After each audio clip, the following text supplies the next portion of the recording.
What's your name? Sigurður. Okay, and what are you doing here? I was digging from electricity, Okay. high voltage, and also make a plan for containers for electricity. There's still construction at the barriers going on. Do you know where the construction is? No, I think it's somewhere up here. Okay. Not. Yeah. Okay, nice. And were you on call yesterday? Did you work yesterday when the eruption started? Yeah. Okay, how was it, the evacuation? It was, everybody have to go fast, so. Yeah. And we go Okay, how long did it take until you were out? a few minutes. Okay, no, stop. Okay, action again. Okay. Hi there, I'm Alina from Iceland Review, and today is day 2 of the eruption that started yesterday. So it's May 30th, and as you can see, the weather is it's quite Icelandic. There is a bit of wind and also rain, and the temperature is approximately about 9 degrees Celsius or 50 degrees Fahrenheit. So we are gonna head into town, into Grindavík, and we're gonna see what the situation is like there. We're also gonna drive past one of the roads that was overflooded by lava yesterday, so just tag along.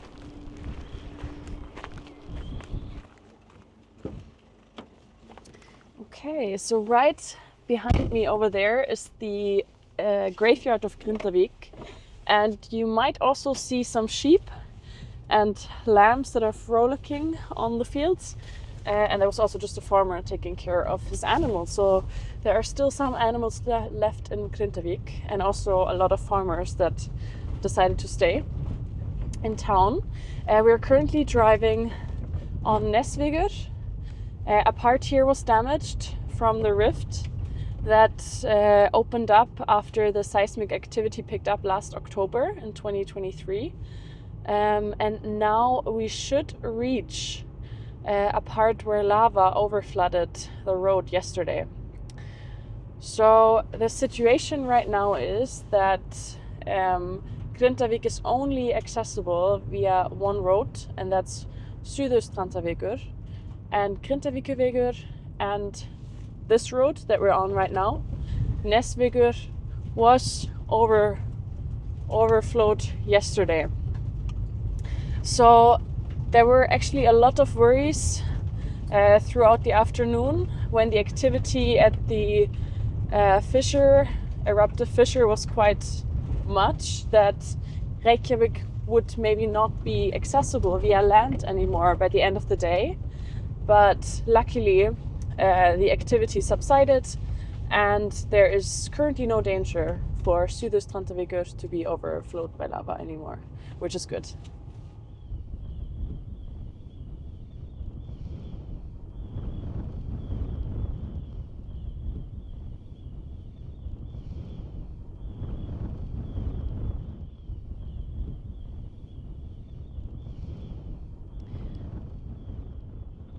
So now we've reached Nesvegur, the part of Nesvegur that was overflooded by lava yesterday, around, I believe it was in the afternoon.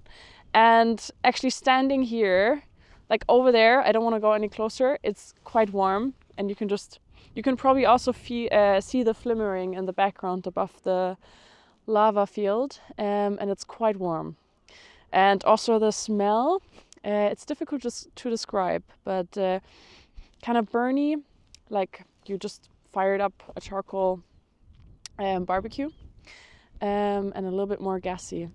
So the issue here with this road was that it is one of the 3 roads leading into Grindavík, as I already mentioned before. And this road is currently, as you can see over there, it's impassable. So the Vegagerðin, the organization that manages the roads in Iceland, is figuring out how they can fix Grindavíkurvegur and Nesvegur that we are currently on. One other problem that could have rose up is that over there you can see there is a small lake, and actually right behind there is already the ocean. You can see some swans and birds hanging out. And the problem that could have occurred here is that if the lava would have continued to flow, and if it would have reached the water, it could have led to further explosions that we already saw yesterday with a big black plum that was rising up. Yes, so if magma or lava, magma is when it's below the surface and lava when it's above, comes into contact with water, it leads to ash and what's it called? Pyroclastic fall, which basically is a mixture of tiny particles like obsidian and ash and I think pumice mixed with volcanic gases. So that can lead to a lot of problems. But luckily, the movement has slowed down significantly. Yesterday at the peak, which it reached after about 1.5 hours after the fissure opened, was about 2,000 cubic meters per second, which was the most lava and the fastest moving lava in the series of the 5 eruptions. And now the flow rate is at about 30 to 40 meters per second. So it slowed down significantly, and the activity also wandered up more north, which is great for Grindavík. I just carefully collected this piece of lava, which is less than 24 hours old. So it's pretty exciting. It's a fresh piece of earth.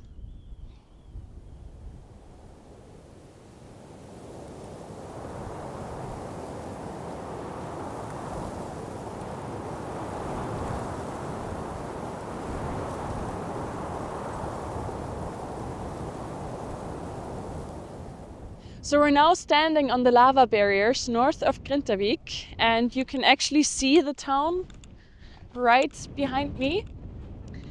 And yesterday, and already in the eruptions before, the lava has reached the northern barriers of the town, but they actually did their job.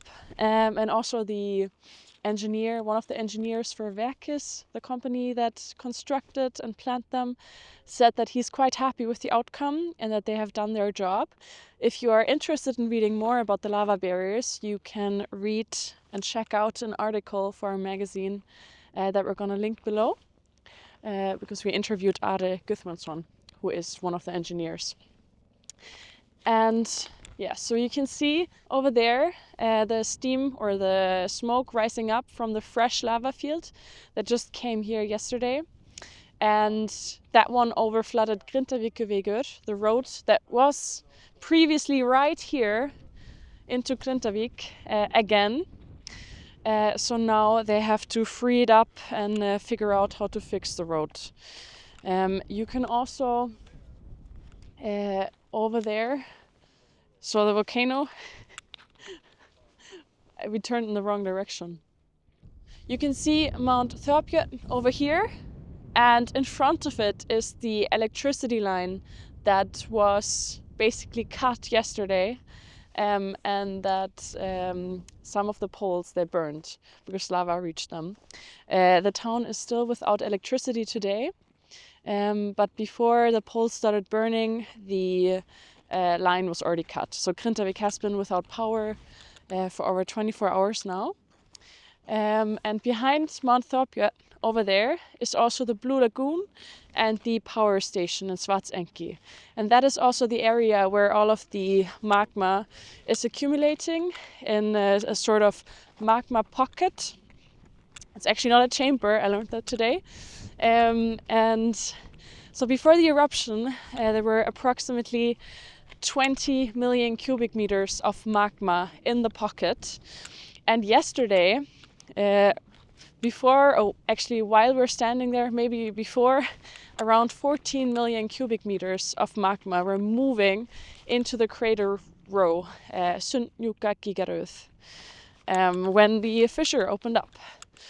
So now the fissure is about 2.4 kilometers long.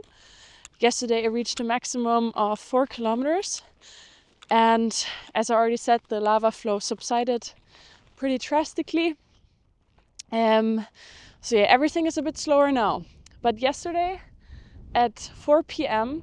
There was suddenly a black smoke plume, sorry, coming out. And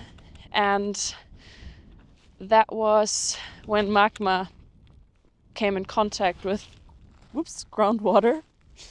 Yeah, so luckily that stopped and no more black pollution plumes have been visible ever since. Actually today we're now turning back into Grindavík. Company owners and workers were allowed in the town to collect valuables, but the town is still evacuated. And I mean, as I already said, there's only one road leading into the town right now. So we're here on the western side of Grindavík, and we're in between two berms, which are both approximately like 5-6 meters tall, maybe even higher. You can take me as a reference point. And the area in between here is Nesvíkur, so we're basically on the other side where we were earlier. And in case of heavy lava flow, this could actually function as some kind of pool, lava pool, so lava can just accumulate upwards and fill up the space. And over here is the fresh and brand new lava field from yesterday. There were some birds earlier which were just minding their own business as usual, so it's quite interesting that wildlife is not really disturbed by the recent activity here. And also behind me are some telecommunication masts. I believe some are still from the US Army, and they were under threat yesterday. But they look quite fine today, and no serious harm was done because the lava flow decreased significantly. So yeah, the smell here is quite a lot, but it's kind of this typical volcano smell, like burnt, charred, gassy material. And one common question was what the pollution actually consists of.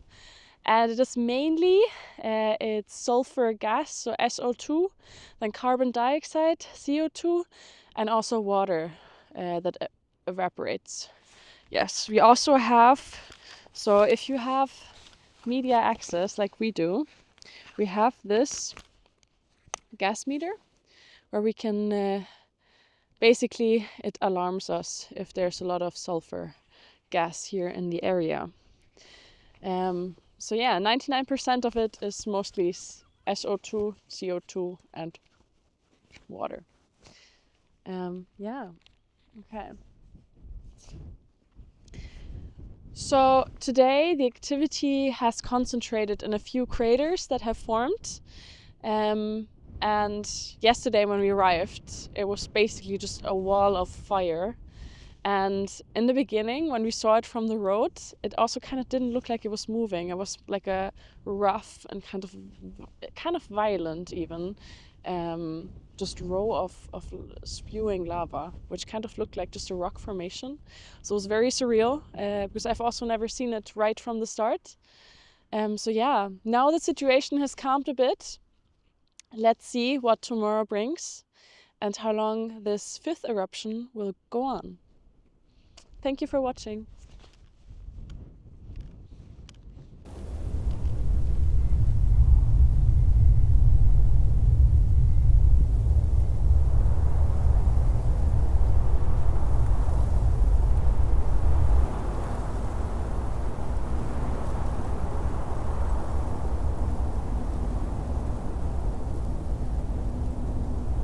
Which crash you brought? It's called Iceland Review.